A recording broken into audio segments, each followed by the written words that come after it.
Hello, everyone. Welcome to the first of our webinars on Indigenous peoples' intellectual property rights.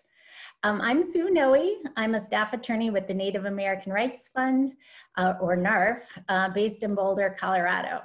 And these webinars are being brought to you by NARF, by the University of Colorado Law School, and by the National Congress of American Indians. Bear with me just one moment. I'm going to pull up my PowerPoint here. My co-moderator today is Professor Kristen Carpenter from the University of Colorado Law School. Professor Carpenter is the director of the American Indian Law Program there, and she's also a member of the United Nations Expert Mechanism on the Rights of Indigenous Peoples. I'm going to give a little background about the webinars and how they came together, a very brief introduction of our esteemed presenters, and I'm also going to explain the Q&A process. So first of all, how did these webinars come to be? Actually, it all started in Geneva, Switzerland, at the headquarters of the World Intellectual Property Organization, or WIPO. WIPO is an agency of the United Nations, and it has 193 member countries, including the United States. Since 2000, WIPO, through an Intergovernmental Committee, has been engaged in negotiations for the development of legal instruments for the protection of Indigenous peoples' intellectual property rights, specifically traditional knowledge, or TK, traditional cultural expressions, or TCEs, and genetic resources, or GRs. The U.S. Patent and Trademark Office, or the USPTO, participates in these negotiations on behalf of the United States. And Indigenous peoples also participate through an Indigenous caucus there. And NARF represents NCAI in those negotiations. So I met 4 of our speakers today at these negotiations at WIPO, and Professor Carpenter and Professor Riley also have attended these negotiations and are involved in this work. So really these webinars, the idea for these trainings originated from these international efforts. But that said, the focus of these webinars is very much on the domestic piece. So these negotiations in Geneva have been going on for a long time, and they're still ongoing. So what can tribes be doing right now to take steps to protect their intellectual property rights? NARF and the University of Colorado Law School also have a joint project, and this is our joint project website. It's a project to implement the UN Declaration on the Rights of Indigenous Peoples in the United States. And so these webinars are also very much interrelated with that effort. Our initial plan was to have an in-person training here in Boulder, and we're still planning to do that in 2021. So please stay tuned for more information about those in-person trainings. Okay, now I'm gonna leave my PowerPoint, and I just wanna briefly introduce our speakers today.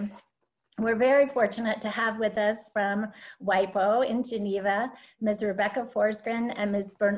Begonia Venero. And Ms. Forsgren is the WIPO Indigenous Fellow, where she's been in that position for the last 1.5 years. And Ms. Venero is the Senior Counselor in the WIPO Traditional Knowledge Division. From the U.S. Patent and Trademark Office, we have, specifically from the Office of Policy and International Affairs, we have Mr. Michael Shapiro, who's a senior counsel there, Mr. Dominic Keating, who is the director of the Intellectual Property Attaché Program, and Ms. Susan Anthony, who is the tribal liaison and also an attorney advisor. To give us some Indigenous perspectives on intellectual property issues, we also have 2 law professors who are very much involved in these efforts. Professor Angela Riley from the University of California, Los Angeles School of Law. Professor Riley, in addition to being a professor there, is also the director of the Native Nations Law and Policy Center. And we have Professor Trevor Reed, who I don't believe has joined us yet. He was having some transportation issues this morning, but he will be joining. He's an associate professor at the Sandra Day O'Connor College of Law at Arizona State University. Now, as I mentioned, my co-moderator today is Professor Carpenter, and she's going to be moderating the Q&A portion. So if you look down at the bottom of your Zoom screen, you'll have a Q&A icon, and you can click on that to submit your questions. And Professor Carpenter is going to read the questions and select questions to pose to our speakers for their responses. Now, the webinar is being recorded. And so this is going to be public. So if you have a question that involves confidential information or sensitive information, you might want to hold that question and reach out to one of our presenters at the end of the, after the webinar. And we'll have some contact information for them at the end. So with that, I'm going to turn it over to our first presenters, Ms. Rebecca Forsgren and Ms. Begonia Venero. Thank you.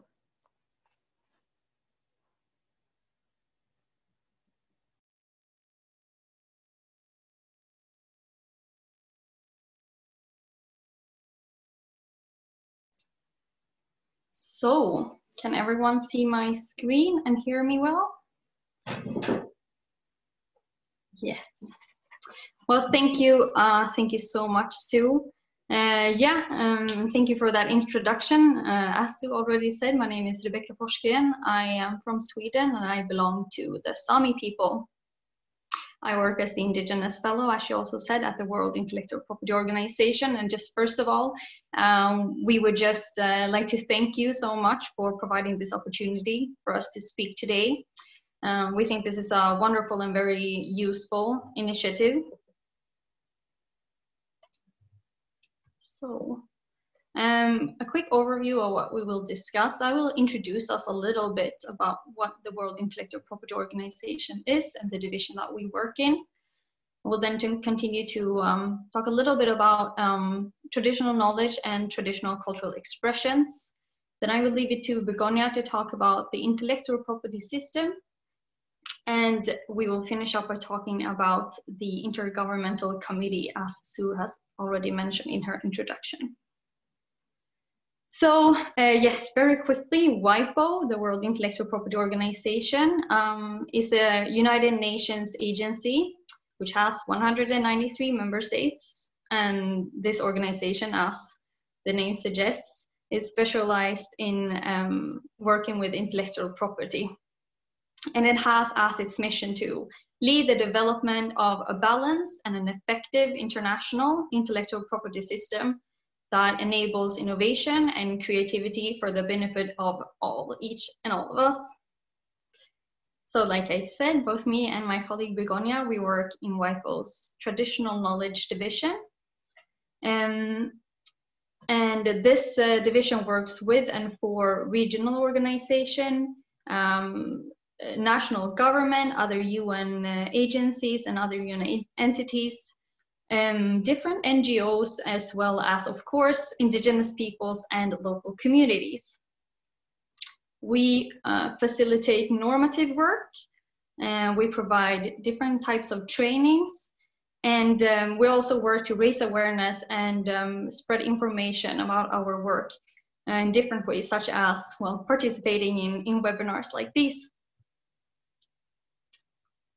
So, in our presentation today, we will discuss the intellectual property protection of traditional knowledge, or TK, and traditional cultural expressions, or TCEs. So what are TK? What is TCEs? There are no internationally agreed definitions of these, and I'm sure that many who are attending this webinar and listening in, you have your own personal understanding of what this means for you and on the definitions. But very broadly speaking, TK can be described as the content or substance of knowledge which is a result of intellectual creativity and activity in a traditional context. This can be many things, but it can include know-how, practices, learnings. It can be medicinal or agricultural, knowledge, as you will see in the, try to show in this picture. It can be weaving techniques, for example, yeah, many other things, of course, but that is a broad overview of that. The traditional cultural expressions can be described as the forms in which traditional knowledge and traditional cultures are expressed, are manifested and communicated. And they can come in all different forms. They can be tangible, they can be intangible, and it can be a mix of the both, which is often is. These are, TCEs are like, for example, songs, traditional dresses, as you will see in the picture, in the bottom left. And it can be names, symbols, art. So yeah. TK and TCEs, they're often intertwined, and they do have a lot of common characteristics. They are often, well, they're intergenerational, so they're often going from one older generation to the next. They do reflect the cultural and the social identity of the holders, which is, well, often the case is the indigenous peoples and the local community. And both TK and TCEs, they are created and developed by the holders within the community, and they do continue to evolve. They're not stuck in time, but often they do evolve within the communities. So that is just a very short overview of how one can understand what the definition is of then TK and of TCEs. So I will let my colleague Begonia take the floor now to give you an overview of the intellectual property system and the protection that you can have from it for your traditional knowledge and traditional cultural expressions. So good morning, everybody. Let me check if everything is okay.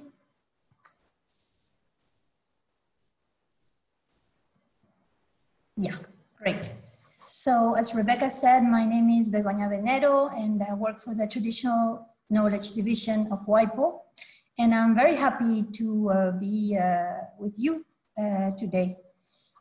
So I'm going to speak about intellectual property, and but before I do that, I would like to start with a kind of a disclaimer to tell you that what I'm going to say is basically I'm going to give general information to provide a general understanding of the basics of intellectual property, but you have to take into account that the intellectual property laws are different in each country. Typically, each country has its own laws, its patent law, trademark law, copyright law, and so on. So I'm going to give a broad overview of the intellectual property system, but please note that I won't be giving any country-specific information. So, intellectual property. I'm sure you've heard, well, there might be some of you that are experts on intellectual property, so, but there might be some of you that are just familiar with the intellectual property system. In any case, we're surrounded by things that are protected by intellectual property. And as you can see, talking about intellectual property is talking about many, many different things. Talking about intellectual property is talking about works that are protected by copyrights. It's talking about inventions that are protected by patents. It's also, it includes trademarks, which protect distinctive signs, geographical indications, industrial designs, trade secrets. So all this belongs to intellectual property. As you can see, there are different categories of intellectual property, and I would ask you to remember is that there are different rules also. So there are different categories, but especially there are different rules. What is true for patents is not necessarily true for copyright, trademarks, and so on. Of course, there are some elements in common. They have some elements in common. In all these cases, or maybe let's start by saying, why is the intellectual property there? What's the purpose of the intellectual property system? Basically, the objective of the intellectual property system is to allow innovators and creators to somehow benefit from their own creations. But of course, they're not alone. We cannot only think of creators and innovators. So it's very important in the intellectual property system that there is some kind of balance so that not only creators and innovators are protected, but also the public interest is taken into account so that there is an environment in which creativity and invention can be promoted for the benefit of all. What do these categories of intellectual property have in common? Well, I'll refer to patents, copyright, trademarks, geographical indications, and industrial designs. I'll leave trade secrets a little bit. I might refer to that later, but not now. So when we're talking about all these categories of intellectual property, we're talking about exclusive rights that are granted. We're talking about creations of the human mind. Of course, that's the main characteristics that they share. They all are creations of the human mind. Each one of them, or all of them, no, not all of them, sorry. Most of them require a procedure to be followed and require a registration to be granted, to be protected. The exception is copyright, but I will just leave it there. What else do they have in common? So as I said, exclusive rights. Also, they have some kind of limitations. Basically, when they require a registration, this registration typically is valid at a national level.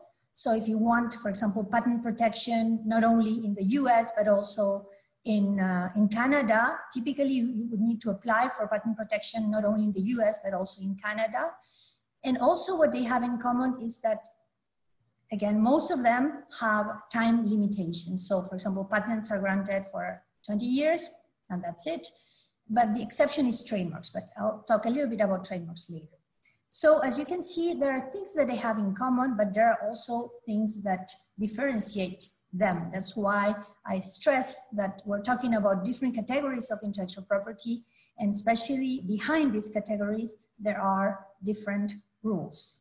So what do we see in the image? We see some chemical compositions, we see some works of art, we see the trademarks, we see these handicrafts that come from South America actually, and that are protected using geographical indications. And in industrial designs, I don't know if you get to identify what this object is, but I really like this example because actually it's a bench. And it has the same characteristic, which is that this bench is somehow divided in two and they look in opposite directions. Each half looks in opposite direction. But as you can see, they are different. They look different. And that's exactly the purpose of industrial designs, to protect the external, the way objects look, you know, which is different, like in this example, the same object, but with completely different aesthetics, let's say. So let's move quickly to the next slide. So we already explained a little bit about intellectual property. Now I'm going to talk a little bit more about the relationship, let's say, between intellectual property, traditional knowledge, and traditional cultural expressions. Rebecca has very well explained the characteristics that make traditional knowledge and traditional cultural expressions special. As I said, intellectual property is about protecting creations of the human mind.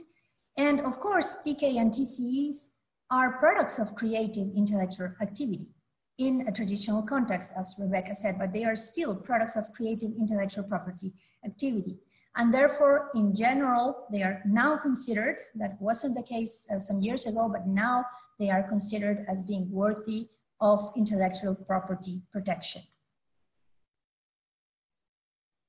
To explain intellectual property, and as Rebecca said, the traditional knowledge division to which Rebecca and I belong makes an effort to provide information. And what we do to provide information is, among other things, is prepare publications so that information can be shared easily. And we have a specific, specific publication that basically covers my presentation. So if you're interested in more details, you can refer to this publication. And you'll see that in this publication, what we've tried to do is we've identified how Indigenous peoples and local communities use the intellectual property system, what we call the conventional intellectual property system, to somehow protect, find ways to protect their traditional knowledge, traditional cultural expressions, but especially traditional knowledge and traditional cultural expressions related goods and services. And I'm going to share with you some examples of this. So I have taken two examples. The first one is a collective mark, and the next example is about patents. So can traditional cultural expressions and traditional knowledge actually be protected using trademarks? First, maybe we should explain a little bit about trademarks. When we're talking about trademarks, we're talking about signs that distinguish goods or services from one provider from the goods or services of other provider. Typically, they have to comply with certain conditions. So not every sign can be registered as a trademark.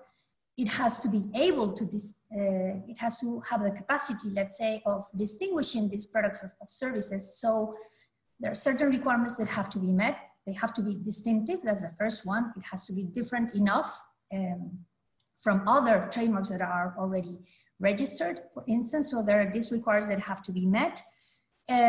Also, something that maybe is worth mentioning here is that, well, I already did, but stressing it is that if you want trademark protection, you need to register your trademark. And also registration is valid for 10 years, but it can be renewed. So if you continue using the trademark, typically you can renew the registration. What can you do when you have a trademark?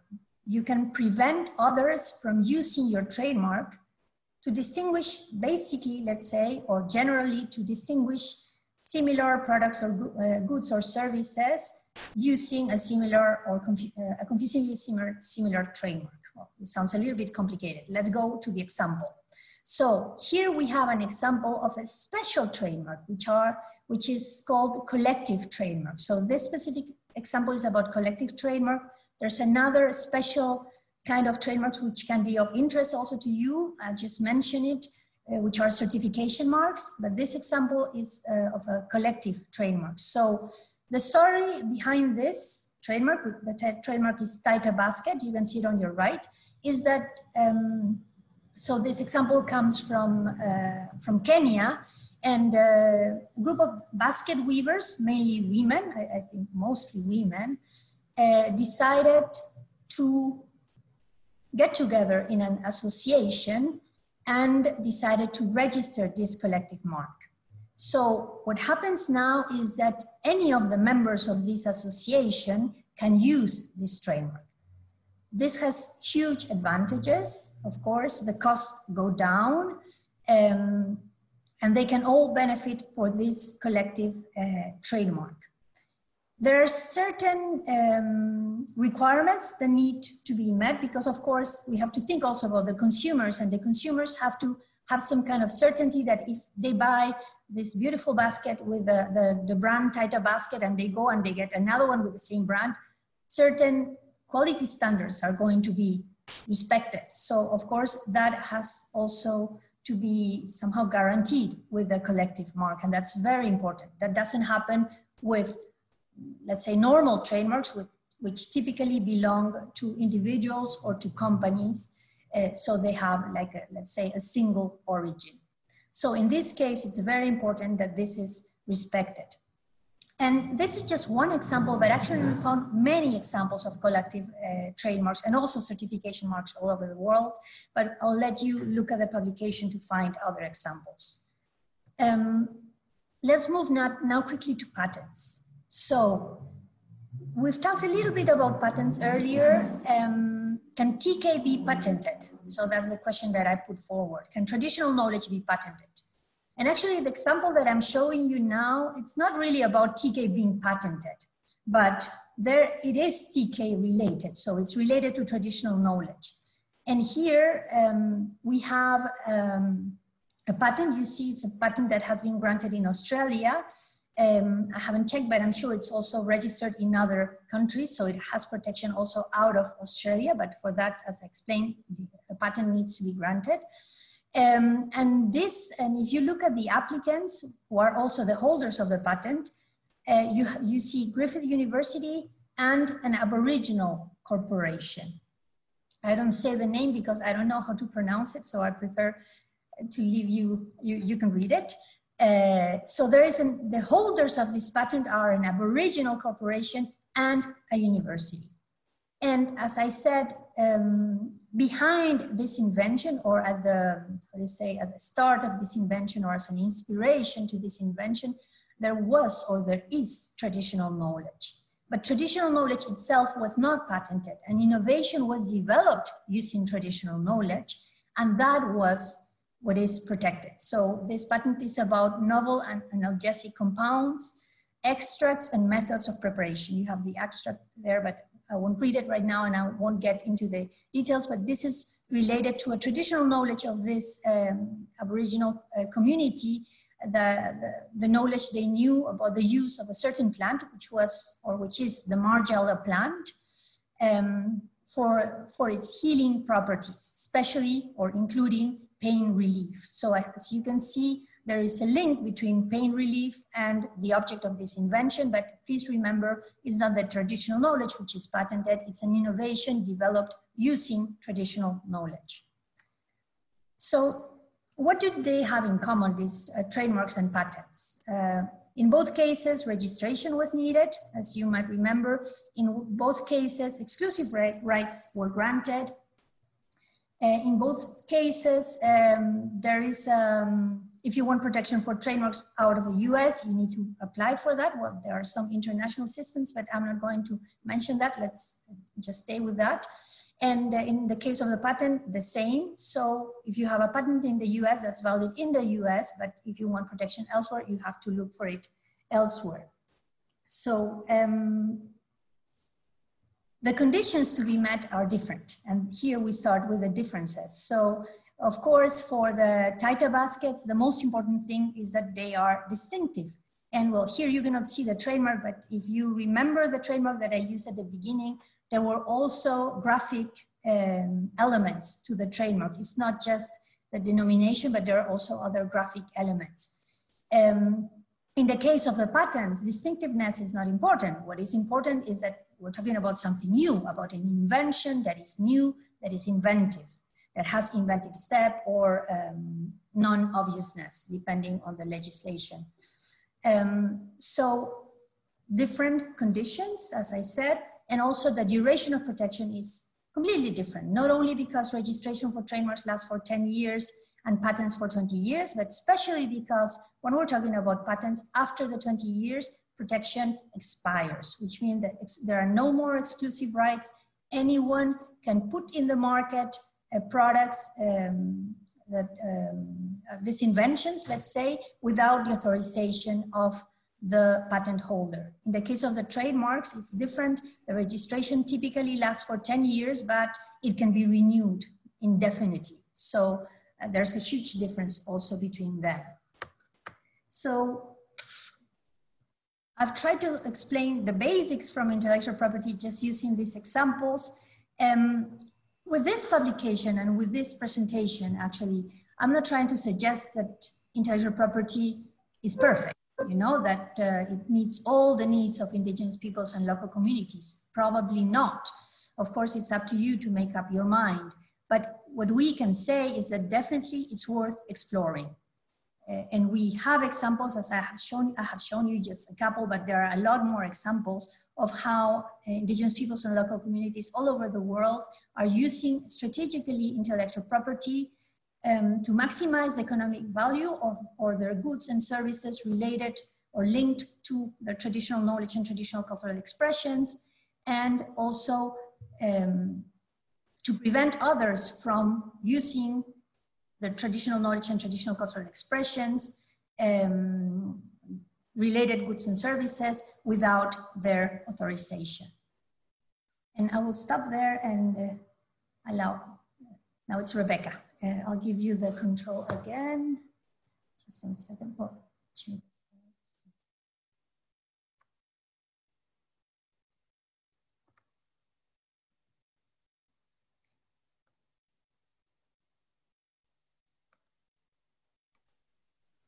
Thank you. Yeah, so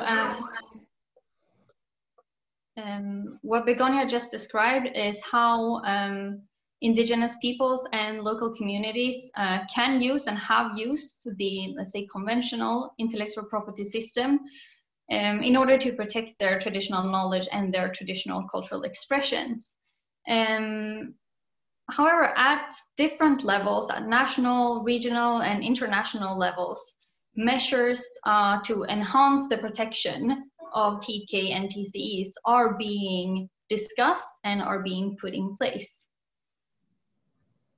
At an international level, these discussions are taking place at the WIPO Intergovernmental Committee on Intellectual Property, Genetic Resources, Traditional Knowledge, and Folklore, or the term we now more usually use is traditional cultural expressions instead of folklore. So the IGC then is facilitated by the WIPO Secretariat. It is run by its member states and is actively participated by several types and kinds of observers, including Indigenous peoples and local communities through what Sue already mentioned, the Indigenous Caucus. The IGC mandate for 2021 is, it says that the IGC will continue to expedite its work with the objective of finalizing an agreement to an international legal instrument without prejudging the nature of the outcome relating to IP, which would ensure balance and effective protection of GRs, TK, and TCEs. And to conclude on this, so there are discussions on different levels, as you saw, about the need to create a new intellectual property system which would better protect traditional knowledge and traditional cultural expressions. So this is a discussion that is ongoing.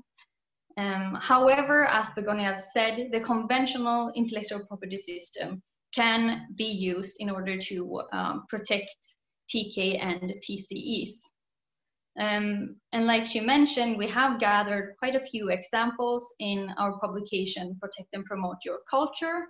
We also have gathered a lot of information on our website, different publications, briefs, more information about the IGC for those who are interested, information about our trainings, and so on. So we do invite you and encourage you to go into our website in order to find all of these resources. And with that, I would just like to thank you all for listening. And once again, thank you to the organizers, and thank you so much. Keihtoa.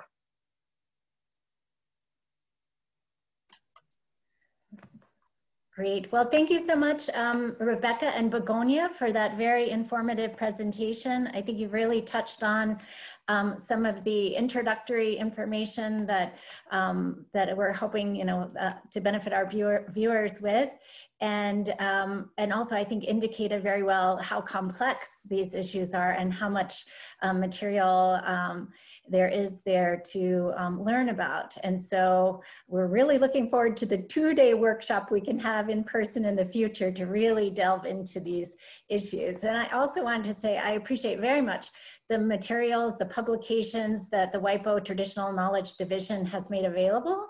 So I recommend very much to our viewers to check out the WIPO website and to take a look at those publications. So thank you. Now moving on to the next portion of our webinar, we have our presenters from the U.S. Patent and Trademark Office, Mr. Michael Shapiro, Mr. Dominic Keating, and Ms. Susan Anthony. So I'll turn it over to them.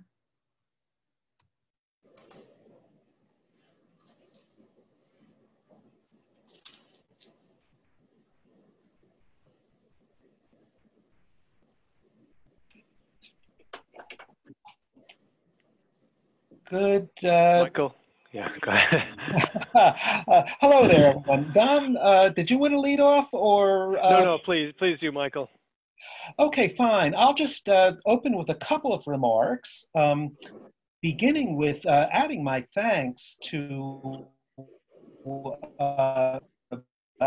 and Begonia. That was an absolutely terrific summary of IGC purpose and process and substance on Rebecca's part.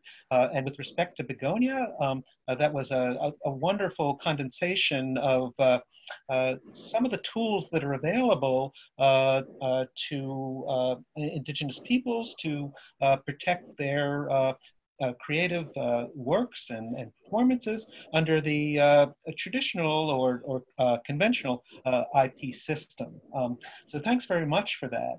And that's also a springboard for a comment that I wanted to make about that ties both together. I've had the real privilege of representing the United States at IGC meetings for many years. And in those discussions, we've been kind of grappling with a lot of what I call conceptual challenges. What is the relationship of legal and non-legal protections for TCEs? That's the area that I concentrate on. And what types of protection exist at national laws? We've had very informed discussions at that level. And as Rebecca mentioned, also the critical issue of what is needed at the international level. And there's been a variety of approaches discussed at the international level. We have spent some time on thinking about what principles come out of national law and what principles could be recommended at the international level. Negotiation of specific texts has been a tool, but that's presented some challenges along the way. Which all leads me to mention that a couple of sessions ago, the United States gathered a small group of countries who were interested in taking a deeper dive, exploring further the issue of what could be done with respect to the false and misleading uses of traditional cultural expressions, particularly in commerce, which is such a problem for many groups around the world. Those informal discussions are still ongoing, and we hope that when we can get back together, either in a virtual meeting or certainly kind of looking forward to the face-to-face discussions, we'll continue those discussions. And I'd also like to say that we've been very privileged to have the input of the Indigenous Caucus and NARF, who attends those meetings, in that small group process, and we look forward to continuing that. But just to kind of conclude this, and as a kind of preview of where we might be headed, what this group is trying to focus on is getting greater international consensus around the concept and the need to promote the appropriate use and protection of traditional cultural expressions within the intellectual property system in accordance with national law for sustainable community-based development where it's so desired by the Indigenous peoples or local communities. And here I would only say that, as Begonia mentioned, we're kind of exploring the full range of tools in the existing toolkit that can be used to meet this objective. So we are thinking both of the positive aspects, how to support the marketing of authentic products incorporating traditional cultural expressions, And here, as already has been mentioned, clearly the use of trademarks and certification marks and collective marks and geographic indications, as well as laws relating to unfair competition and trade practices, all are come to mind. As well as, on the other side of the coin, laws that can be used to protect against the offering or displaying for sale or selling any product incorporating a protected cultural, traditional cultural expressions. And I know later on you'll be hearing much more about this in a separate panel that will be touching on these topics. I just wanted to mention here that this is something that we care very much about, and that we appreciate WI for us to kind of pursue the small group process within the larger group process. And I'll stop there and pass it on to whoever's coming next. Thanks, Michael. This is, I think I'll jump in here. And what I'd like to do, and I think this has been a very interesting discussion so far, and what I'd like to do is focus my remarks on traditional knowledge and how patents and trade secrets in the United States might have a role in protecting traditional knowledge. And so I think I may have some things to say about the international level discussions as well, but I think I'll wait until the question and answer session to address those. But before getting into my brief remarks, I'd like to thank the organizers, in particular the NARF attorneys, the University of Colorado Boulder Law School, and WIPO for putting on this this wonderful opportunity to have this discussion, this wonderful program. So I'll start off by talking about what traditional knowledge is. And we heard earlier from Rebecca that the definition of traditional knowledge is not yet internationally agreed. Some attributes to the definition of traditional knowledge, from my view, would include knowledge that's passed from generation to generation in fixed or unfixed form that's linked with the national or social identity of indigenous peoples or local communities. And as Rebecca mentioned, the forms of traditional knowledge could include know-how, skills, innovations, practices, teachings, and learnings. And so what are some examples of these forms of traditional knowledge? Well, one would be the knowledge of barn building of the Amish in the United States. Perhaps that could be an example. Another one might be syringes. Prior to the creation of the modern syringe, Native North Americans once used a syringe composed of a bird bone to inject medicine into the skin, as well as to clean and irrigate wounds.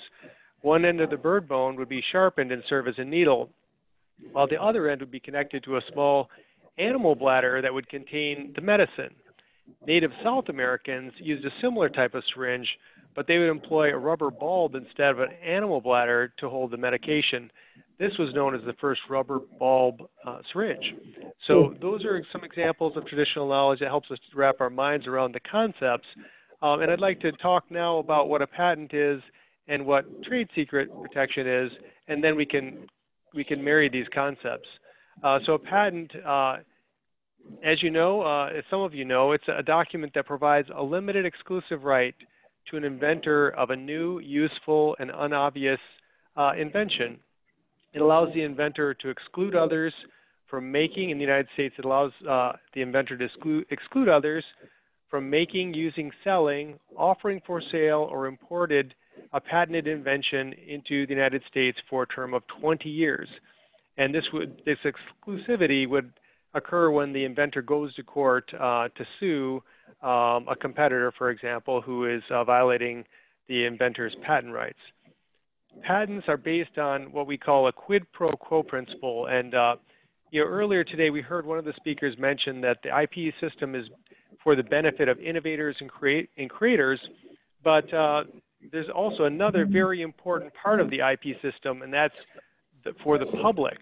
So the IP system was designed to strike a balance between the interests of the innovators and creators on one hand and that of the public on the other. When we talk about the quid pro quo system in patents, the government is granting this 20-year period of exclusivity to an inventor in exchange for the disclosure of the invention of a new, useful, and unobvious invention to the public. And this disclosure normally happens 18 months after the patent application is filed, and 20 years after the application is filed, the invention normally passes into the public domain for all to freely use. So after the 18-month publication, others are free to read about and learn from the invention. They might design around the invention, create new inventions, and 20 years later, the original invention is free for everyone to use as well. So another important thing to think about is the 20-year term of a patent starts at the date of filing, but the term of exclusivity starts after the patent has been granted. And it takes often a period of years for between the filing date of a patent application and the grant of the patent. So hypothetically, if it took 5 years to grant a patent, for the USPTO to grant a patent, that means there would be 15 years of exclusivity. So we have to recognize that the term of exclusivity is always going to be less than 20 years. In the United States, patents protect inventions that are products, processes, machines, manufacturers, or compositions of matter. And as a general matter, the U.S. Supreme Court interprets these categories broadly and inclusively. As Begonia noted earlier, a U.S. patent will provide protection in the United States, but not in other parts of the world. And so what is a trade secret? It's a secret safeguarded by reasonable efforts. It has economic value due to its secrecy. An example here is the formula for Coca-Cola. It's an example that's commonly used. I think it could be debated about how secret this formula actually is. According to the Uniform Trade Secret Act in the United States, a trade secret could include information, well, it is information, including a formula, a pattern, a compilation, program, device, method, technique, or process that derives independent economic value from not being generally known or readily ascertainable by proper means, and it is subject to efforts that are reasonable under the circumstances to maintain secrecy. What does this mean? Well, actions such as restricting access to a trade secret on a need-to-know basis and informing employees that the information is secret have been determined to meet the criteria for reasonable efforts. And courts do not require procedures to protect against flagrant industrial espionage. A trade secret is not registered with the U.S. government. We heard earlier that a copyright is not registered with the government, the same with a trade secret, at least in the United States. The owner of a trade secret may go to court to seek an injunction or monetary damages against those who would misappropriate his or her secret. A trade secret exists indefinitely so long as it remains a secret. It does not expire. A trade secret ceases to exist if it becomes common knowledge within the community in which it is profitable. At that stage, it's no longer a secret. A third party can reverse engineer a trade secret and use it lawfully, so that's one of the limitations of a trade secret. So how can traditional knowledge be protected by patents and trade secrets in the United States? I think it's best to address this through examples, address this question through examples. So let's first use an example of anesthetics. As some of you may know, anesthetics are widely used drugs to prevent or reduce pain during surgery. Evidence exists that ancient Incas around 1000 AD used the leaves of a cocoa plant as an anesthetic while performing a cranial surgery. The cocoa leaves would be chewed and then placed in the operative area as a local anesthetic. The Incas used maize, alcohol, and tobacco as an alternative anesthetic. And then to take this example and build it into a modern-day hypothetical, if you were a member of a tribe that was in possession of a composition that had anesthetic or other medical properties, and it was not known to the public, and it was safeguarded, the tribe kept it safeguarded by reasonable efforts, and the tribe derived economic value due to its secrecy. The tribe were, for example, administering treatments based on the secret composition for profit, then it might qualify as a trade secret. Of course, this would be an issue for determination by the courts. Such a composition, on the other hand, is unlikely to be protectable by a patent in its current form because the invention might not be new and the original inventors might be unknown. However, if the composition were analyzed and altered to make it more effective, for example, modifying a compound within the composition or adding a new ingredient to the composition, then it might qualify for patent protection. In conclusion, Native Americans and others can use the IP system to protect inventions based on traditional knowledge under certain circumstances. This is very fact-dependent, and the IP system, of course, is not a perfect fit for traditional knowledge, but it can be a useful tool, and we would encourage Native Americans and others to consider use of the traditional IP system when looking to protect traditional knowledge. I think I'll end my comments here and pass the floor to Susan, and then we'll have more time to talk, hopefully. I don't know, Dom, when the floor is passed to Susan, whether there will be more time to talk, because we talk quite a bit about the topic. But I am here this morning to talk about trademarks. I'd also be happy to take any questions related to domain names, as I also work in that area. And when we think of trademarks, we sometimes, perhaps often today, think of domain names. I began this morning, as I begin all my mornings, with a source identifier. I could not work without my trademark Folgers coffee every morning like clockwork. And I think most of us that are participating in today's event are familiar with trademarks because we encounter thousands of them on a daily basis, and even more if we go into a grocery store. I also tend to think that out of all of the types of intellectual property, the area of trademarks may be more approachable to people not familiar with intellectual property. But maybe I didn't think this through. Yesterday, I was startled to be reminded of something that I've known, should have known, but forget. And I thought, well, it's great that I'm being reminded today before the webinar so that I can be sure to share the information with those that are listening. In the United States, trademark rights are based upon the use of the mark in connection with goods or services. Registration is not required. Now, we did hear WIPO talk about registration of trademarks, which is required in almost all other countries of the world, but there is a handful of countries where registration is not required, and the United States is one such country. And what came to my mind yesterday was reading about a group of people that thought that they had no right to challenge an application for registration because they said, we do not have a registration. And I thought, for want of a nail, a shoe was lost. Because trademark rights, as I said, are based upon use, and registration is not required.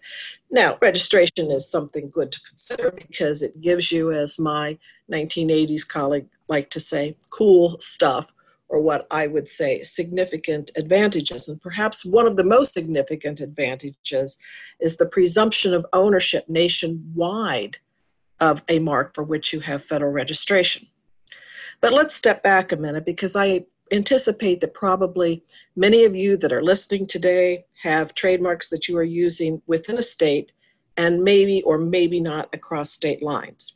So use anywhere can give you a trademark right, registration not required.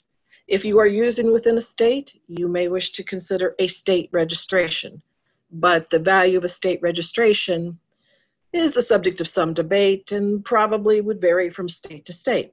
But if you are using across state lines, if you are shipping goods across state lines, if you are shipping goods from your location to another country, that is considered use in commerce. And where you are using in commerce, you now may file an application with the U.S. Patent and Trademark Office for federal registration and get that cool stuff that I just talked about. We do have a list of resources on the USPTO website. One of my favorites is the Trademark Information Network. Again, that's TMIN, the Trademark Information Network, which walks you through the process of selecting a mark, prosecuting, i.e. applying for the mark, following it through the examination process, and then once you get a registration, maintaining that registration. Here is another area of confusion. People often say to me, oh my gosh, Susan, I didn't pay attention to my mail. That email got lost. I didn't realize that I needed to maintain my registration or that I needed to renew my registration, and all is lost. Fortunately, all is not lost. You just have to start over and get right in there so that nobody else comes in between you and your new application. I had mentioned earlier my concern over people not realizing that they could use their common law rights to challenge a federal application or a federal registration. And there too, I think it's worth mentioning the USPTO has, as do most intellectual property offices of the world, processes called opposition proceedings and cancellation proceedings, and they're either side of the same coin. An opposition proceeding is where you, the aggrieved party who believe that you may be damaged by the registration, can oppose the application. Or if the application is already matured to registration, you didn't see it, or it's just now coming to light to you now, then you can file a cancellation proceeding to challenge the registration. The USPTO is only concerned about registration, not about use. There are other mechanisms that we can use to protect traditional cultural expression and traditional knowledge, in addition to the USPTO trademark process, such as the Indian Arts and Crafts Act. And I would be glad to say more about that later in case we get some questions. But mindful of time, I would like to go full circle and talk about something that I've also observed and that's been very much on my mind. I study cultural appropriation, as I have, oh gosh, probably most of my life. But as all of you know, it's only become an issue, I think, on the national scene, perhaps just this year. Yes, it has been coming and coming and coming, but it hasn't really been boom on the national scene. And so why should this concern us or draw our attention in particular to branding? And here I think I have a good news story. Companies are increasingly sensitive to their brands, whether these brands may be offensive or whether a brand that they are contemplating may be offensive. Whether the law requires it or not, whether the law gets at it or not, companies are becoming more sensitive. You've undoubtedly read in the press about the Aunt Jemima symbol on the Aunt Jemima box for pancakes and for syrup. You've probably also read about Uncle Ben's for rice. And there are others, but perhaps the one that we all know and think about, probably certainly within the Washington, D.C. area, is the Washington Redskins football team. And for those of you who have followed that debate, Dan Snyder, the owner of the team, has been quite adamant for years that he would not change the name. You may recall cases going back almost 20 years that were brought by Suzanne Harjo and then later Amanda Blackhorse, challenging the Redskins name. And our Trademark Trial and Appeal Board did find the registrations disparaging and canceled them. But when Mr. Snyder went to court, appealed these matters to court, he won. So there we sat. But a few months ago, Mr. Snyder has said that the football team will change its name. And I find that an incredibly significant development. So I tend to think that branding is where it's at. But I did have a question for you, Dom, that I wanted to circle back. Earlier, our WIPO colleagues talked about international legal instrument. And I know that when I first came into IGC work, I didn't know what that meant. And I'm sure that people on the call today really don't know what that means either. So what are we really discussing? What are we really trying to do at the Intergovernmental Committee? Susan, thank you for that question. I think that's very interesting. And as you've noted and we heard earlier, part of the mandate of the WIPO IGC is to negotiate an international legal instrument or instruments related to genetic resources, traditional knowledge, folklore, and intellectual property. So this, in our view, could be a wide range of potential products. I mean, it could be a toolkit. It could be guidelines. It could be, so many types of outcomes that we would agree to that could provide guidance to WIPO members on how to address traditional knowledge, traditional cultural expressions, and even genetic resources in the context of intellectual property. Some members think that the outcome has to be a treaty. We're not convinced that that has to be the approach. And I think it's important here to note that the U.S. government is not a demandeur in the WIPO-IGC negotiations. That means we're not demanding any particular outcome. We're open to any outcome at this stage.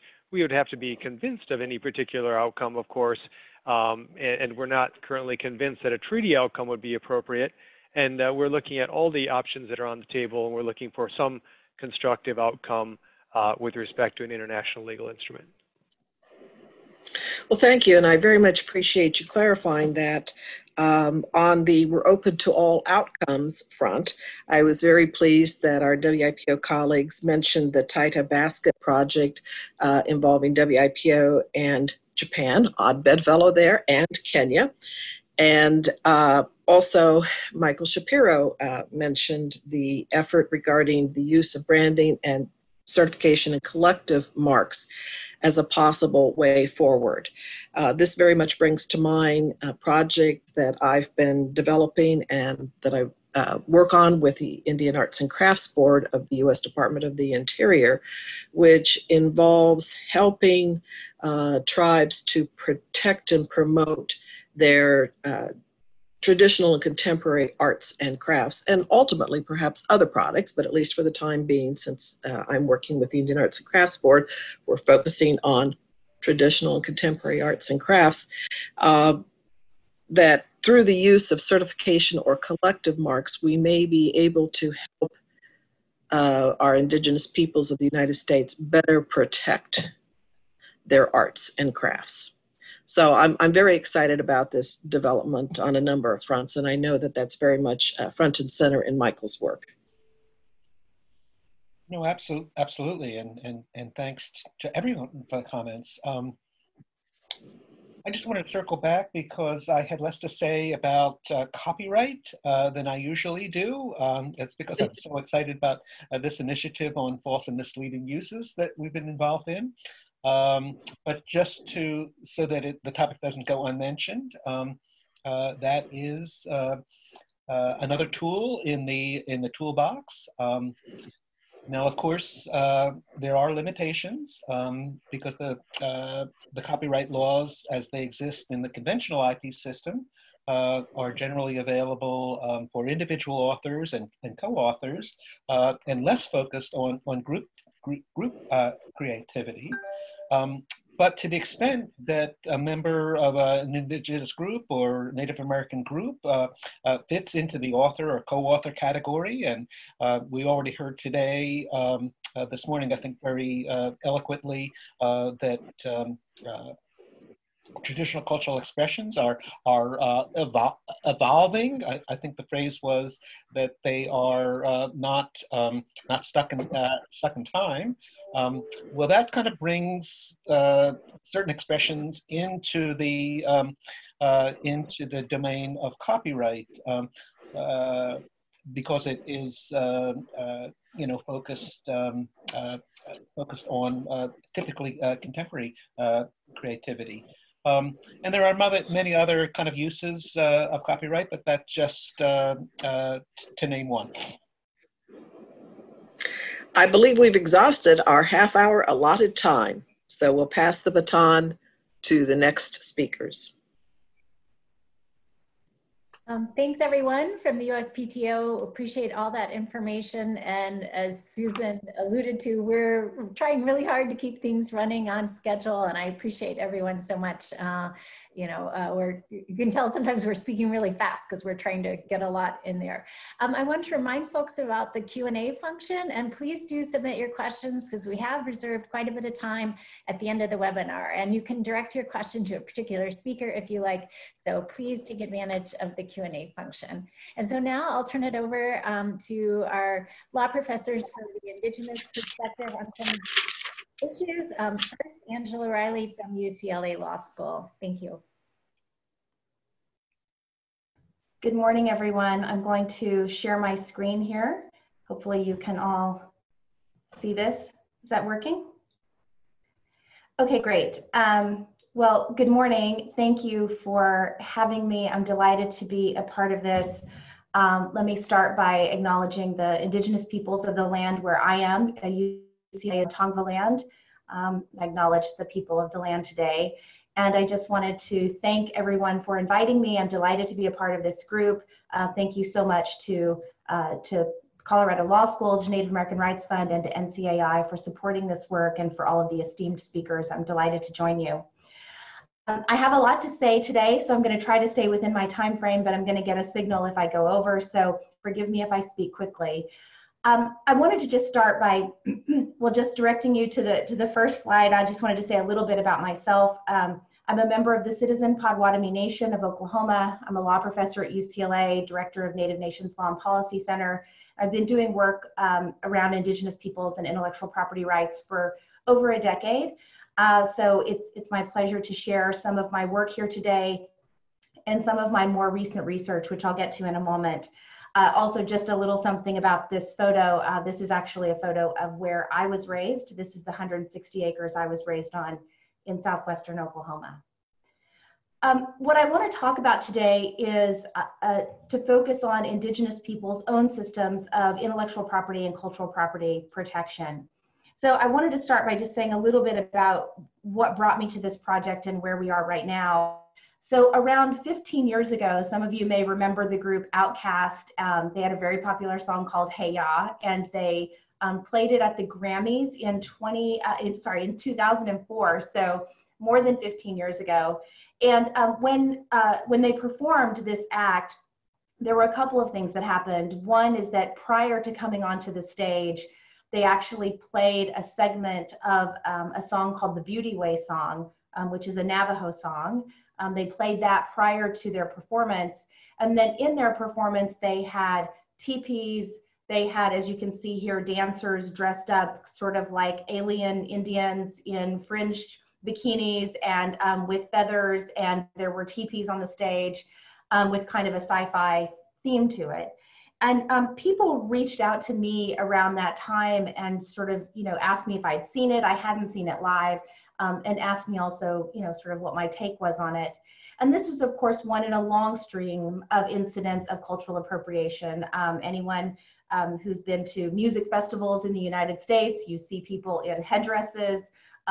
Obviously, our sports teams, as Susan Anthony mentioned, we see imagery and oftentimes mockery of Native symbols, not to mention pejorative names and caricatures. So this has sort of become a part of the fabric of American life, and there are people who've written extensively about this history of playing Indian, including Phil Deloria and others whose work I recommend to you if you're interested in these issues. So around the time that this happened, the question that sort of occurred to me was, what could be done about this? I was a new law professor at the time. But then also I began to wonder what was being done about it. What were tribes saying about it? Was tribal law reflecting this? And so that began really a process of thinking about more deeply about what tribal law itself says or can say in response to incidents of cultural appropriation. And as you all are aware, and I think has been discussed somewhat already in this seminar, Western, by Western, I'm sort of referring to the American model, which has been exported to much of the world. Western intellectual property law is a poor fit to protect Indigenous peoples' intangible knowledge for a variety of reasons. And I think my co-panelist, Professor Reed, is going to go into some of these reasons. So I won't go into too much depth, but just to capture a few of the issues that we see.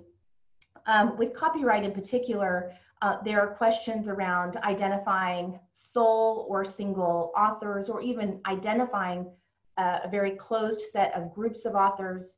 There are questions about originality when you're talking about intergenerational creations, the vast majority of which has been passed down for thousands of years through oral tradition. There are issues around fluidity.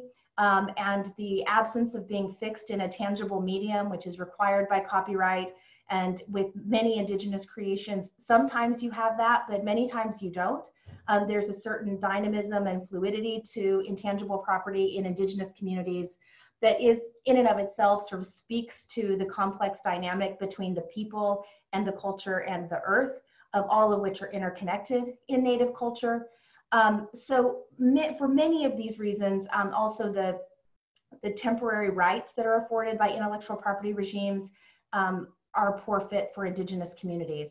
So for all of these reasons and many more, it is difficult for Native people to acquire intellectual property rights in the federal system, at least in the United States model, and I think in much of the global model, in their intangible property rights. So when I began to look at these questions, this was 15 years ago, so this, this work is now, I think, fairly mainstream within the field.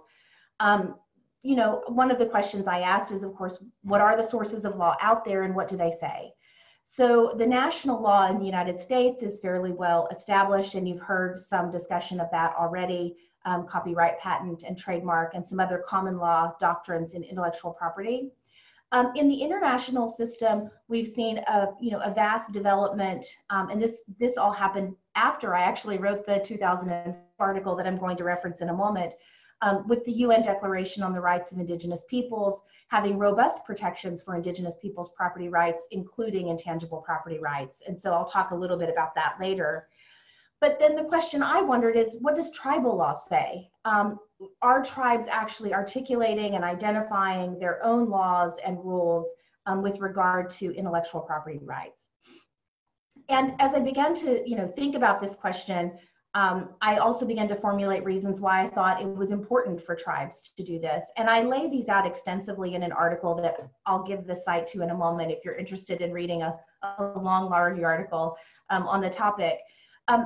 A few things that I think are beneficial about the development of tribal law in this area. One is that tribal law can be directly responsive to tribal culture and lifeways in a way that a national law or an international law can't, because every tribal culture is unique. It has its own distinct features.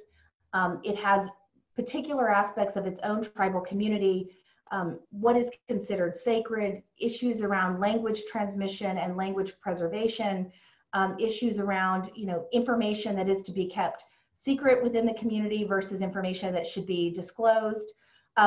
For those of you out there watching who are from tribal communities, you probably experience multiple layers of this. In many tribes, for example, there's information that can only be shared within the tribe to a certain group within the tribe.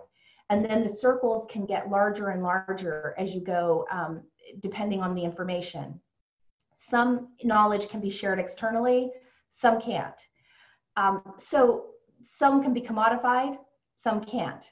So all of this is very unique to each tribal community. So what seemed to me to be an effective way for tribes to express their own system of cultural property and intellectual property protection would be to develop their own tribal laws that govern this. And I shouldn't say develop so loosely, because of course tribes have developed these laws and rules since time immemorial. Every Indigenous community I've ever worked with has its own protocols for how knowledge is maintained and kept and transmitted. It's just that oftentimes these are not written down, they're not codified. And so this isn't a call for codification for tribes that prefer an oral method of transmission, but I do think there are some benefits to having a codified law in this space, in part because you can put people on notice, sometimes even your own tribal members you can put on notice, but also people outside of your tribe, in terms of what your expectations are with regard to tribal cultural property. I also just, you can reflect the heterogeneity of things like your economic system, your culture, your language, among other things. Also, this is a demonstration, I think, of what we might call cultural sovereignty, in the words of Rebecca Sosi and Wallace Coffey, who coined this term many years ago. That tribes really have the ability and the authority to live their culture, to exercise it in demonstrable ways. And part of expressing sovereignty, I think, in a political sense, is also expressing sovereignty in a cultural realm. We might talk about this more generally as rights to self-determination. Finally, I think there is some evidence that tribal law can influence law in developing legal systems and also in dominant legal systems. There are a few federal court cases that cite to tribal law. Increasingly, we see the UN Declaration, among other international instruments, referring to tribal law specifically.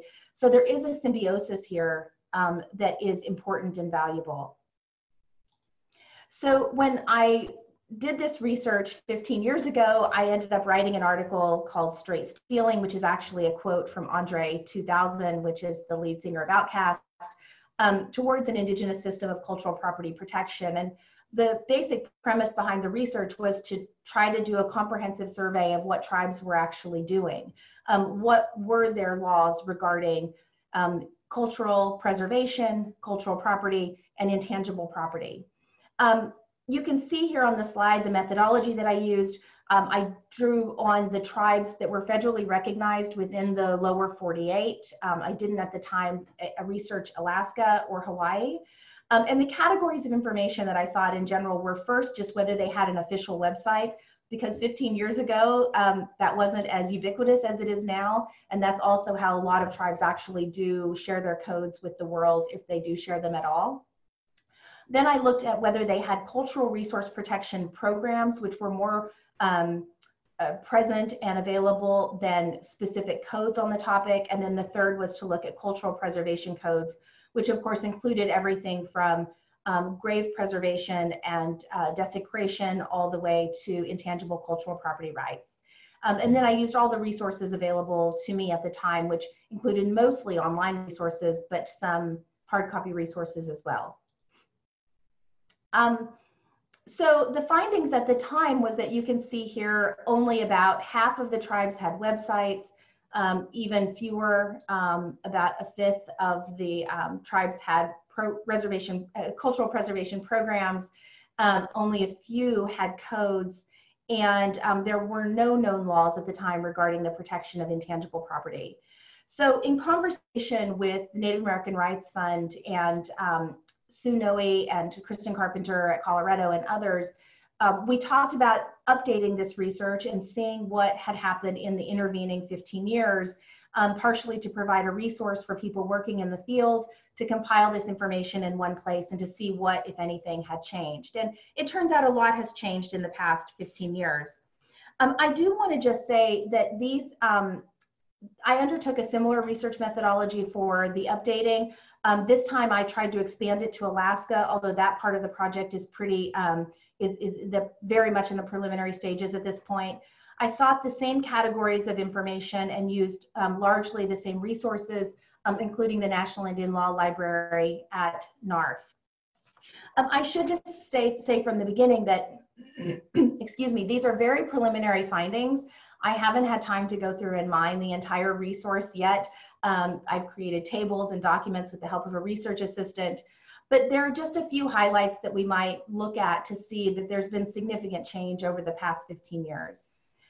One is that in terms of the websites, the majority of tribes now, and I think in the lower 48, it's around 320 that have official websites at this point. Those are less common among the Native Alaskan tribes and villages.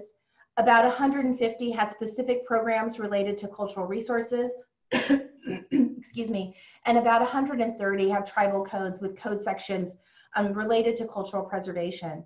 So really kind of digging deep into the cultural preservation section and looking at the codes is sort of the next step of the research, really to kind of quantify and look at what's out there. And again, these are all things that have been publicly disclosed. Nothing is being, sort of quantified or shared that tribes haven't sort of put out into the world in some capacity. The extent to which individual tribal codes or information will be shared will be based on consent. And I could talk more about that later. But just to give you, what I did want to give you was just a couple of examples of tribes that have enacted codes in various ways in regards to cultural property and intangible property protection. And I've anonymized the tribes so that, I'm not disclosing anything that, that might not be desired to be disclosed. So I just want to start with this one. This is an example of a tribal code that has what they call a crafted ordinance. So if they're X tribe, it's called goods that are X crafted. So essentially, this is working like a trademark. This is a tribal code that's background and purpose is to allow tribal members to identify themselves or to identify their items as X crafted or branded as being made by a tribal member affiliated and associated with that tribe. It's to assist tribal members in marketing of certain products and encourage the creation of traditional products. But then the code has fairly extensive provisions after this that guide how much of the work has to be created by a tribal member in order to be branded as a tribal product, some delineations as to which things have to be kept private versus which things can be commodified and sold, and so on and so forth. So this is an example of a tribal code that's working in some sense like a trademark statute. Another example that I found is this is a tribe that I'm calling Y tribe that has a tribal code regarding language rights. And this tribe is doing a couple of things here that are interesting. One, you can see here that the tribe has specifically adopted in their code that they use the language of the rights and liberties established within Article 13 and 14 of the UN Declaration on the Rights of Indigenous Peoples. So this tribe is really doing that kind of connection between tribal law and international law, as opposed to federal or domestic law. And Professor Carpenter and I have actually written about this phenomenon in a paper regarding jurisgenerative creation of laws, which again, we can share if you're interested, but to kind of track how tribes in some cases, and we see this in the United States certainly, have opted to sort of skip over the federal system, partially because of a very fraught history of colonization and hegemony, and to move to looking to international human rights norms, including the UN Declaration on the Rights of Indigenous Peoples, as a way to sort of reify tribal law and reinforce tribal law. And also, of course, as tribal law finds its way into international human rights systems, this is sort of a mutually symbiotic process that's happening. So you see that happening here. This tribe is using the specific language of the declaration in its own tribal code. And then in doing so, it's creating a tribal code that facilitates the revitalization, development, transmission, I should say, of traditions, philosophies, writing systems, literatures, and so on with regard to tribal language, which of course it connects then to things like communities, places, and persons. So this we might think of as related in some ways under intellectual property law, kind of like geographic indicators in some cases. It also really kind of tracks what we see as sort of decolonial mapping. There are scholars in the United States and around the world working on mapping projects that seek to decolonize maps, rename things in their traditional indigenous context, and so forth. So here, this is an example of language rights.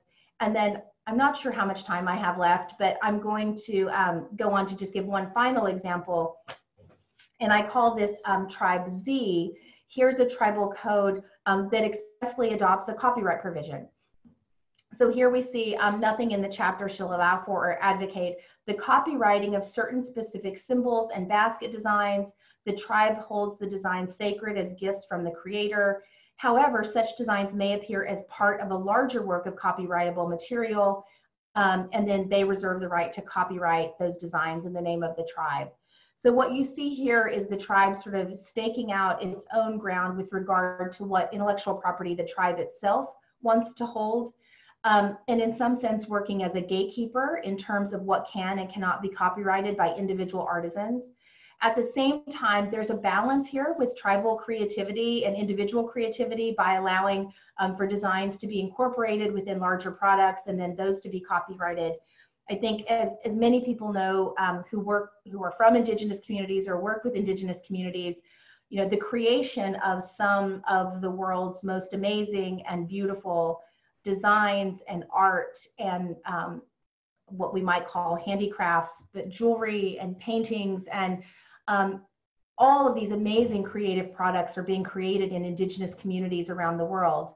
And many of those are a key source of livelihood for the individuals who live within those communities. And for many tribes, this is a wonderful thing to be celebrated. And I think it depends on the tribal community's own kind of perspective on this. And I think here you see a tribe that is saying, we want to find a balance.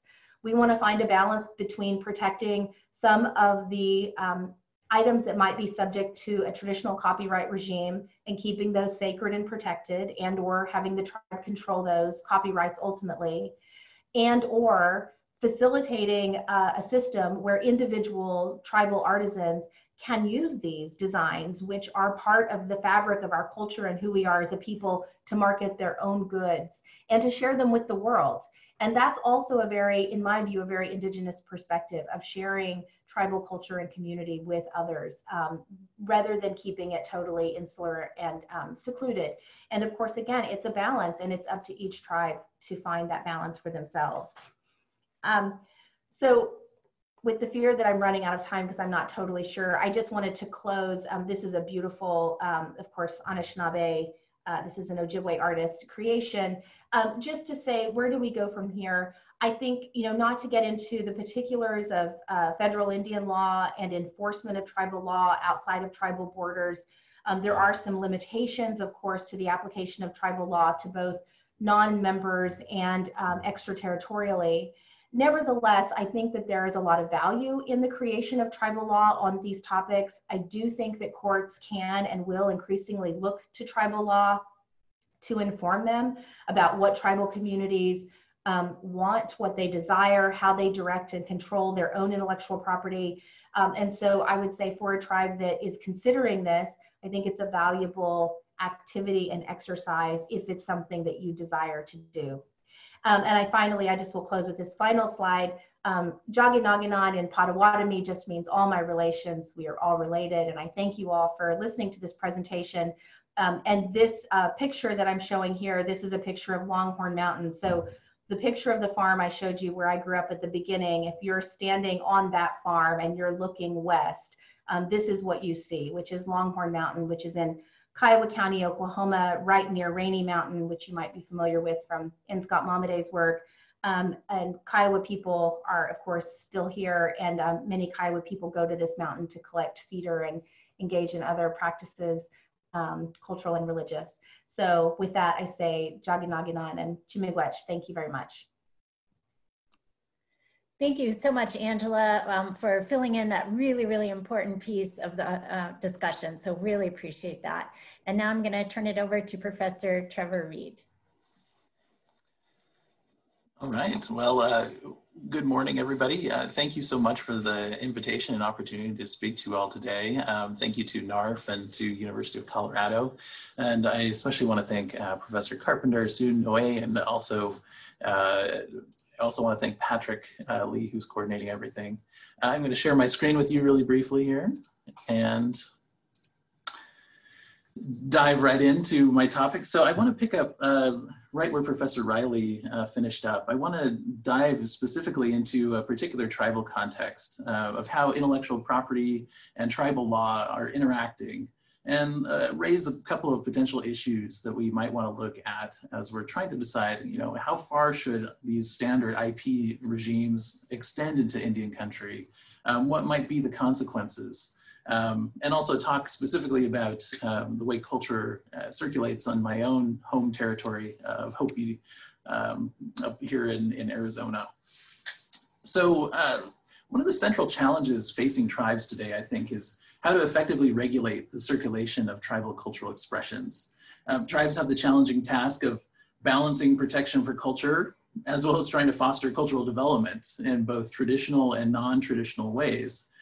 In doing this, tribes have taken diverse approaches. As Professor Riley just explained, some have codified their own laws governing cultural expressions. Others maintain long-standing unwritten protocols. Others have effectively adopted language from copyright law as their framework governing creative expressions.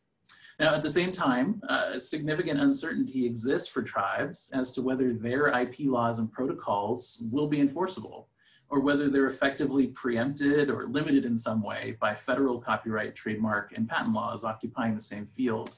And this is an issue that's never been formally resolved by the US courts, and something that I'm currently working on in my own research. But my presentation today wants to touch on some of these challenges and then make a recommendation how federal and tribal laws might work together. So, as Professor Riley just explained, tribal lands are hotbeds of creativity. The Hopi tribe, from where my family comes, is no exception. Like other creative economies, copyright plays a really significant role in protecting and promoting creativity there. If you were to drive across Hopi lands today, for example, on Route 264, you might see Mesa Media's Hopi language and cultural learning materials at local establishments. Mesa Media creates sound recordings, activity books, calendars, all promoting tribal language. Mesa Media depends on copyright to help control circulation of these materials if ever they're taken off of Hopi lands. Hopi also has a vibrant visual arts and gallery scene. Copyright helps these artists receive compensation for their work. It also has a busy music scene, rock, hip hop, reggae, folk, many others, as well as a vibrant traditional music scene. And copyright helps these artists gain traction and access to domestic and international distribution markets. And then finally, Hopi Tutspa permaculture, they build homes using sustainable materials, but they infuse their designs with architectural concepts built from Hopi traditional concepts. And copyright may ensure that these designs are protected from misappropriation. So creative production is a substantial source of income for many tribal members, including Hopi people. Without copyright, this sector of the Hopi economy would be left vulnerable. Now, at the same time, there are forms of creativity happening at Hopi that don't depend on copyright law, and in fact, could be stifled by it. The creation of Hopi ceremonial song, for example, is one of these types of creativity. Hopi ceremonial song composers, or Yeyewat, fulfill a number of important functions. They're music producers, of course, but they're also strategic planners, they're visionaries. They begin their creativity in partnership with the land. They plant corn, like you see here. Then over the growing season, the composer sings in the presence of these plants, and over time, by witnessing the positive responses of the plants over the growing season, the Giwa's singing helps form the aesthetic for the ceremonial song. And then in ceremony, the song the Giwa creates, they do a number of things. They connect people for a common purpose to bring about collective prosperity. The lyrics convey norms, rules, or legal principles. Some songs are used to teach and to make people laugh, while others are used to cast judgment on certain individuals. In other words, ceremonial songs aren't just musical works, as we might term them in copyright law. Ceremonial creativity is really more of a node of relation and interconnection between people, the land, and other living things. They're, for lack of a better word, ontologically distinct. So because ceremonial creativity is powerful and has to be handled with care, and copyright is limited both in time and scope, as I'll explain shortly, some tribes have created their own laws and protocols to prevent these kinds of creativity from being misappropriated and misused.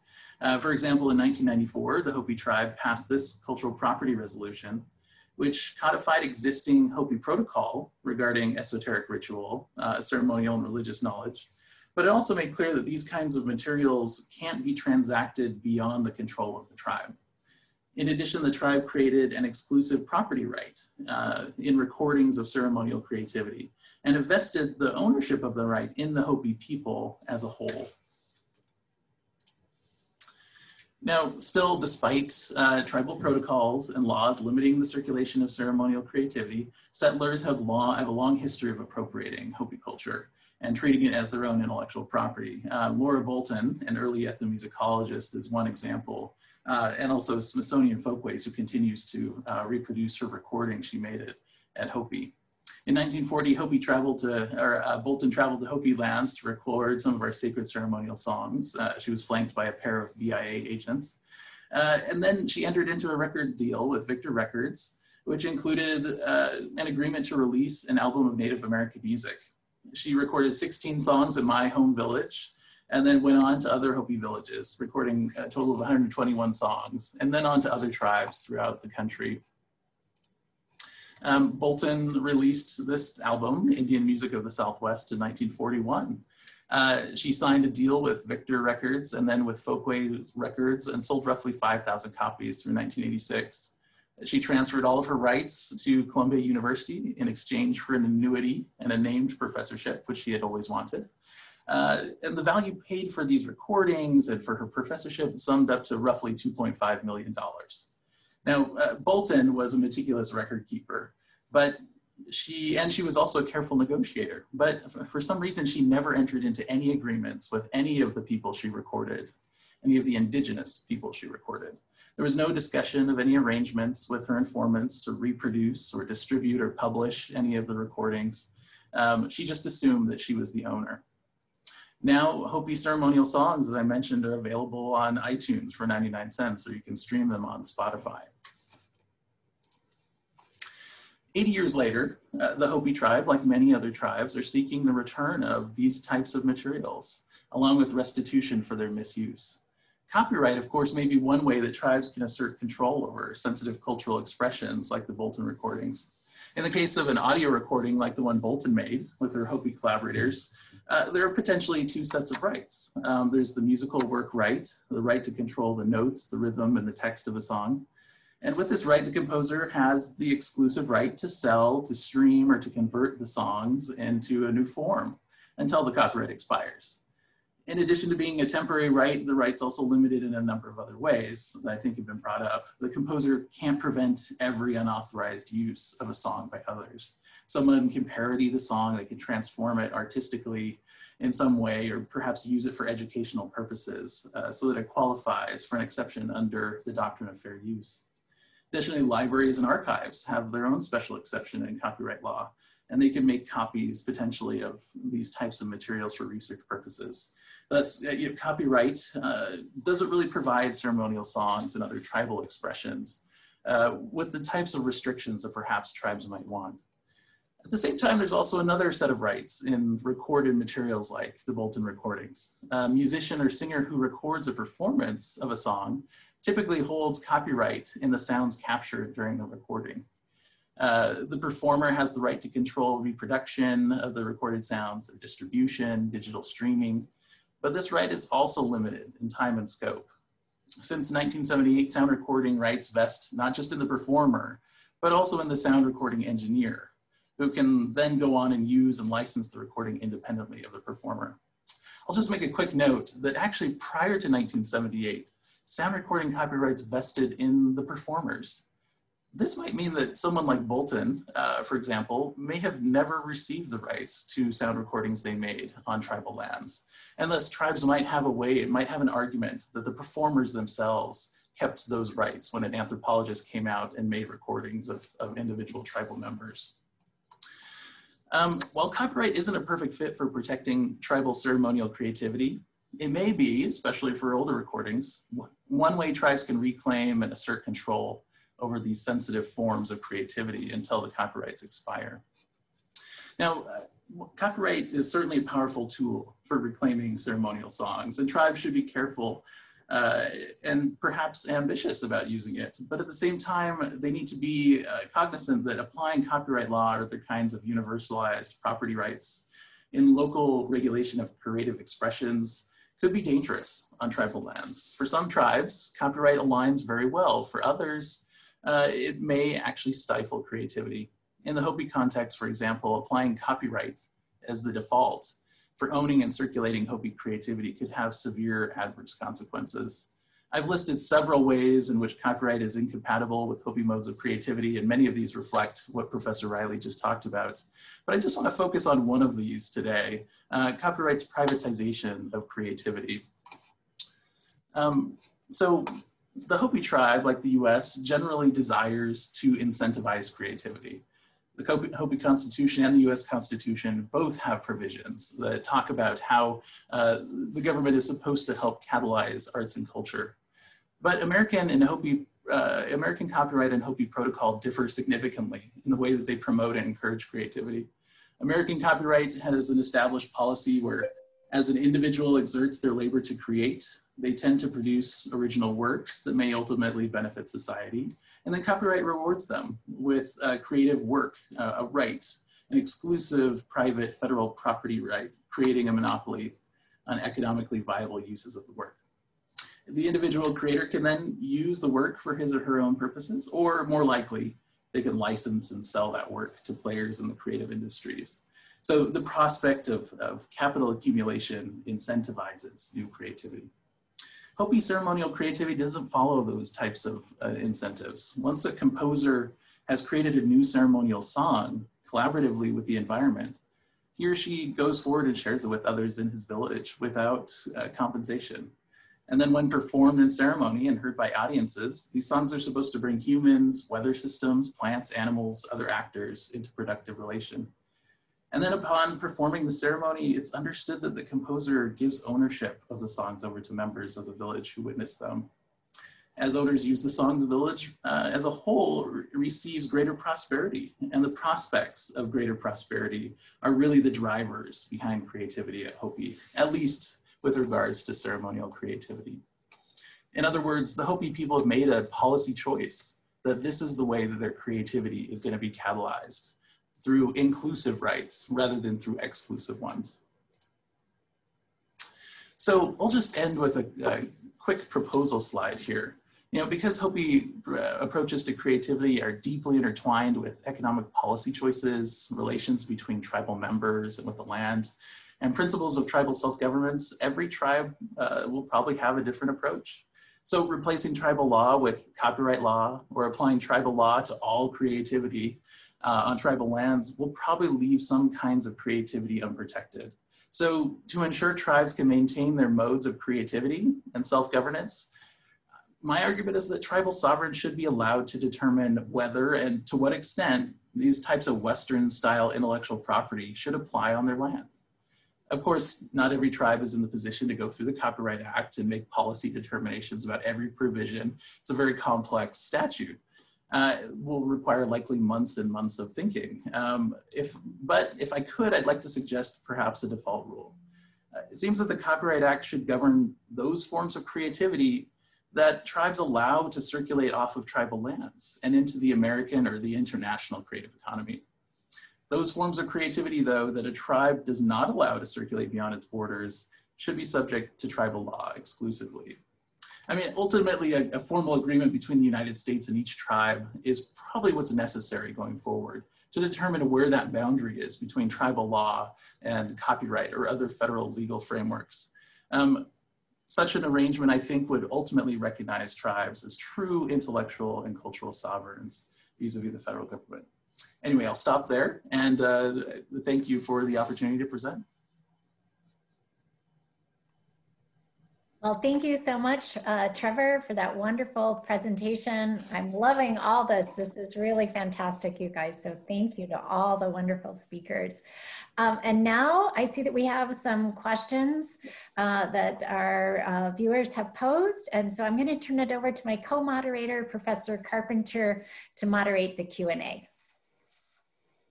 Thank you, Sue, and thank you to all of the presenters for the excellent information they've so generously shared.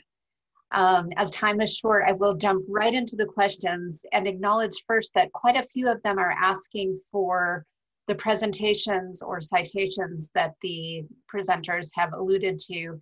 And we will together compile what the presenters are willing to share and make those available to participants and to the public to the extent that they're comfortable with that. So we certainly want to provide opportunities for more learning and access to information. Turning now to some of the questions, I'm going to bundle a few of them. And there seems to be a recurring theme about the intersection between these bodies of law that you all have identified, the international law, the federal law in US, and the Indigenous people's own or tribal laws. And I think the first question is for the USPTO group. And if I can draw from a few of the questions, my understanding of it is, how does the USPTO understand and implement requirements and expectations under federal Indian law in addition to patent and trademark law? And so, for example, there are some statutes like the Indian Arts and Crafts Act that, of course, are binding on all federal agencies. But what about, for example, the Federal Indian Trust Responsibility, or some of the common law and other relational aspects between the United States and Indian tribes? How does the USPTO understand those norms and obligations when, for example, it deals with tribes in the US or goes to Geneva to negotiate some of these instruments? Maybe Susan would want to comment on this initially, and then Michael and I could jump in if there's anything that needs to be covered after that. Susan, would you like to start off with this? That's a very difficult question because I think I do not fully understand what is meant by the question. Could you try me again, Kristen? Because I don't understand it. There's obviously something behind that question, but I'm not following it. Well, maybe I'll read one of them more explicitly from the chat. So we've talked about, for example, trade secret law and patent law as having some potential areas of fit and some potential areas of gaps with respect to Indian tribes. And if there are gaps, the question is, how are they to be filled? And what deference would the USPTO give to federal Indian law, tribal courts, and other relevant laws? And I would be happy to jump in on this, Professor Carpenter. I think, first of all, it's important to understand that USPTO's primary role is to grant patents and register trademarks. And in doing so, we implement or we administer Title 35 of the U.S. Code and the Lanham Act for trademarks. What deference? Well, first of all, getting to the gaps part, if gaps exist, how will we address them? I mean, that's a question that hasn't been addressed yet. I mean, we're certainly in regular contact with NARF and NCAI to try to learn more about particular concerns and how they can be addressed. We're open-minded in terms of how these issues could be addressed, but first we'd like to gain a clear understanding of what common concerns might be. And so there's an international component that feeds into what's going on, as we heard today, at the World Intellectual Property Organization and the WIPO-IGC negotiation. So we're happy to raise, and we have raised some concerns that have been relayed to us in that context in the past. And we're open-minded to hearing other concerns that might be of a domestic nature as well. So at least that's a couple of parts of the question. I mean, what do we do? How do we don't administer tribal laws, obviously. We administer the U.S. patent laws and the trademark laws of the United States. We don't have really a role to play directly in tribal law. And with respect to the gaps that exist, and we've heard about gaps today, we're open-minded and hoping to continue the conversation to try to address some of those gaps. Thank you. And I know from some of the work that NARF and NCAI have done, one of the modalities, of course, is consultation between federal departments and agencies and U.S. tribal governments. And that, of course, too, I think is one potential answer to this question, because the consultation requirement is in many federal statutory laws, and it provides a window for tribes to participate so long as those agencies are listening and then being informed by the substantive feedback. In our UN work, of course, the operative standard there is free, prior, and informed consent, and hopefully we're all moving from mere consultation to a more robust relationship. This next question, I think, is directed toward the academics on the panel, Professors Riley and Reed, and I think it's a two-part question. So it was framed directly with respect to repatriation. So how do you understand academics' obligations when through their research they have obtained knowledge that may be key to Indigenous peoples' legal claims, particularly in the area of repatriation? And perhaps to generalize that a little bit, when academics are doing research with Indigenous communities, do they have obligations or expectations, in your view, to share the fruits of that research with the Indigenous peoples that they work with? Well, I'll take a brief first crack at this. I think there are a lot of pieces to this question. There are questions about how this kind of research relates to the relationship between academic institutions and Indigenous communities as an initial matter, and then there are sort of independent questions of repatriation. So I'll just take a slice and then go from there. Just to give a little bit of context, I'm the Native American Graves Protection and Repatriation representative of the UCLA campus, and I serve on the UC-wide system-wide committee for repatriation, and in the last year and a half, I've served on the President Napolitano's working group with 4 Senate faculty members and other people to rewrite the UC policy regarding repatriation.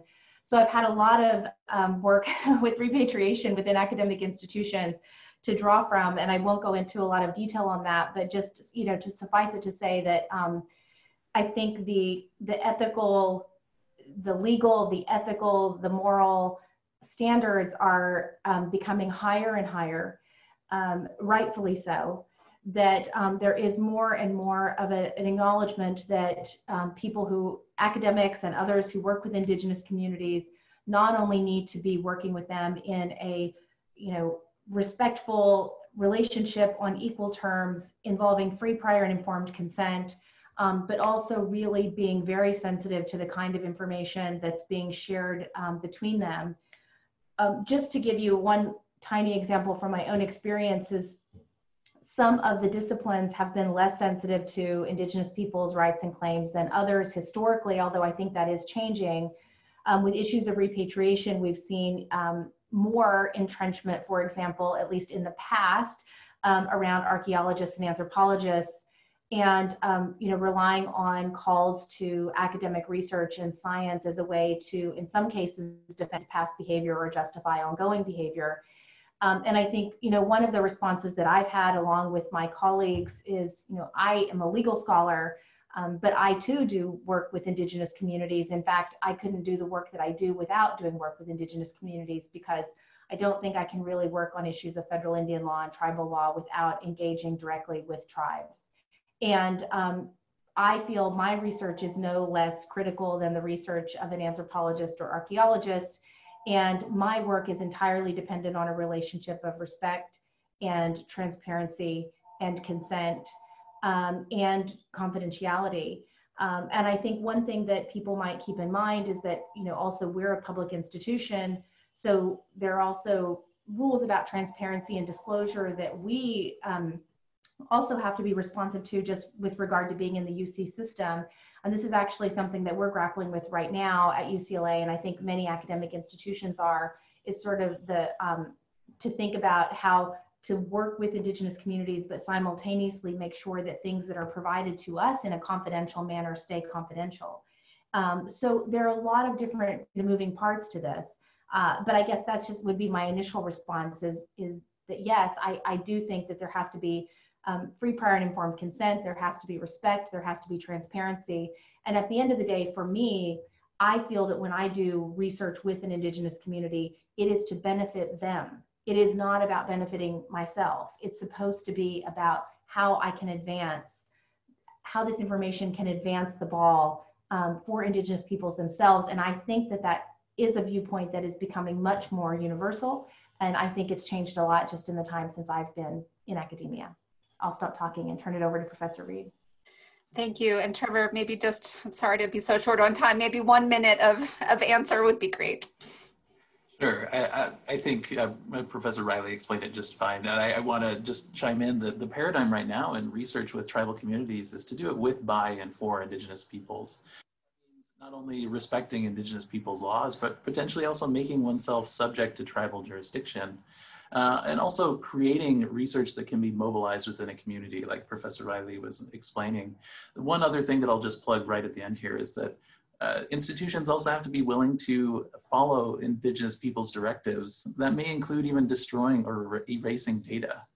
Tribes should have that right to forget, as it exists in Europe, when it comes to their own data, to be able to require institutions to give that up. And I think that's something that needs to be more widely accepted here in the US. Well, thank you. And I think we have actually examined a number of the themes that came up in the Q&A.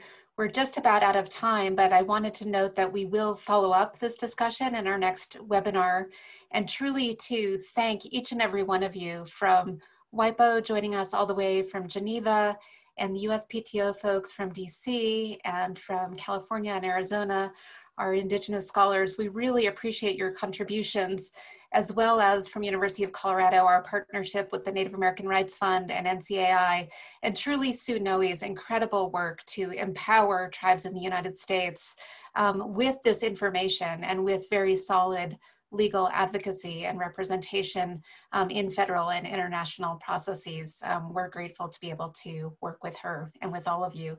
Sue, I will pass it to you for closing words. Great, thank you so much, Kristen. And again, I just want to echo thank you to all our speakers today. I just feel really honored and privileged to know you all and to be able to learn from you all and work with you all. So I really, really want to express my appreciation. And I also want to make a plug for our second webinar coming up, which is going to be September 24th. Same time, same location, and I apologize to folks in Hawaii and Alaska. If we do more of these, I promise we'll try to make it at a better time that's more convenient for others. But yeah, thank you. Thank you so much, everyone, and we'll look forward to our second webinar.